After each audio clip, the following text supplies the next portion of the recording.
One of the great esoteric secrets is that sometimes you have to look to another religion to find a secret in your own.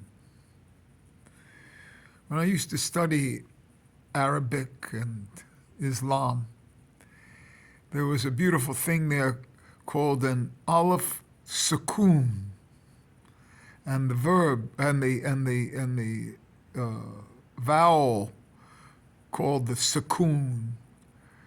The sukun gives only the letter itself, so there's no. It's like like for the alif. It's not an it's an ah. It's a presence in the letter. It's a secret within the letter. An inhabitant within the letter. So even on, say, the word aleph, the first letter, the aleph, it's what's within the letter. It's like an origin. And it's a circle. The sukun is a circle placed above the letter itself. And that always gave me my symbol, an aleph with a circle. So in Islam, my symbol would have been an aleph with a sukun. And then just last night, while I'm studying, I revisited this. And then I realized that the word sukun, what does it mean? It means presence. And then so I'm looking at it, and I see that it's the same as the word mishkan. Shaken, presence. And it comes down with a mem also in Arabic. And mishkan. And what is the mishkan? It's the presence within the individual. It's a secret presence within the individual. And over the years, I've done a lot of work with the word mishkan, because the gematria of mishkan is 410. Mem, shin, kaf, final nun. It's 410. But when you also, that's the Shema. Those are the letters of the Shema. So there's a presence within the Shema of the word Shema, of the Mishkan. And what is this Mishkan to you? It's a portable temple. Aren't you a portable temple? And then, as we go on, more gematria of Mishkan. If you do it in full, you get mem, 80, shin, 360. That's 440. Kaf makes it 540, and then a nun, 106. It's 646. So 646, when you do the word Elohim with a final mem, comes out to be 646. So we're dealing now in the essence levels. We're dealing in the Elohim, the din.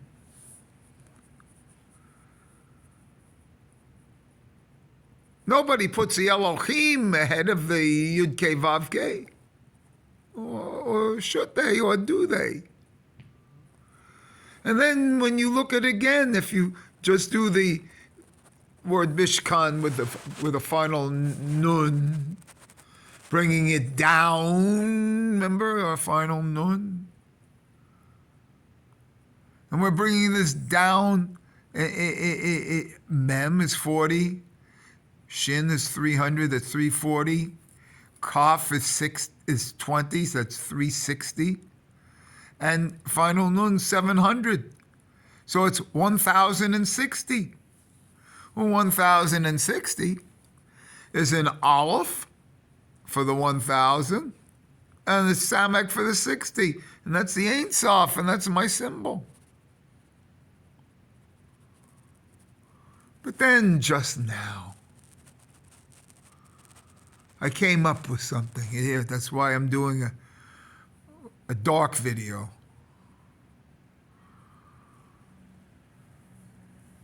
An audio video. The name Elohim has 3 spellings.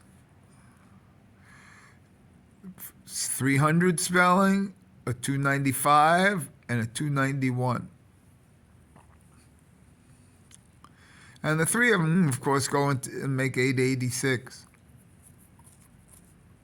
But in all these years, I've never put the 2 secondary spellings together. 295 and 291.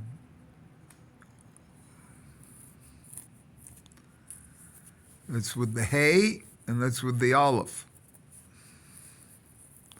And okay, how to spell the hay. And the 300 is with a yud. So 295 and 291, let's do what that is. It's 6, 86, 586. How can that be 586?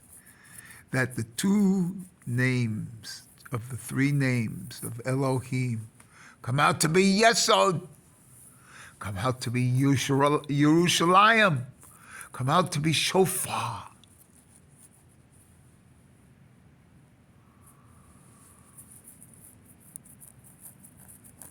And how many letters are there? There are 26 letters in the 2 names.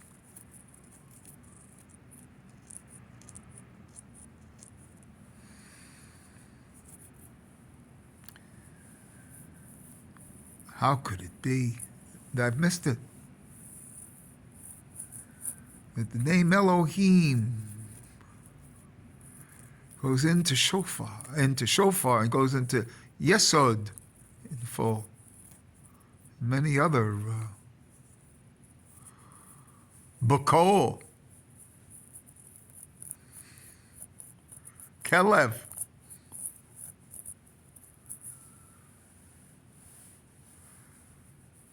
Could it be that we're missing this Elohim name? We're just putting it off?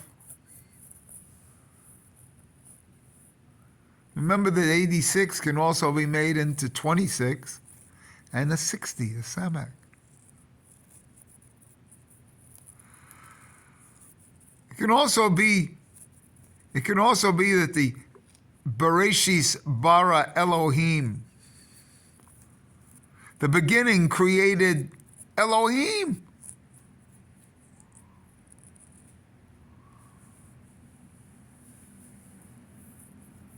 So, as I'm studying this Mishkan today, I'm just thinking of it through the eyes now of Elohim.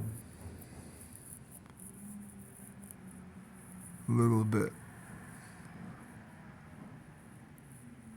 And studying the Mishkan itself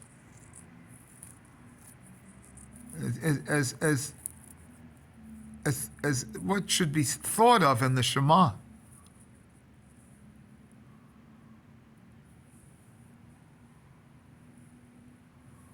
These are some beautiful morning muse that I have here.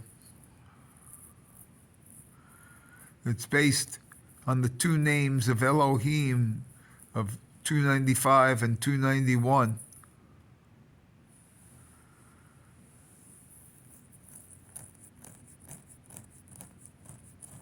As being 586 and being tied into my area, the Elohim, the Yesod in full.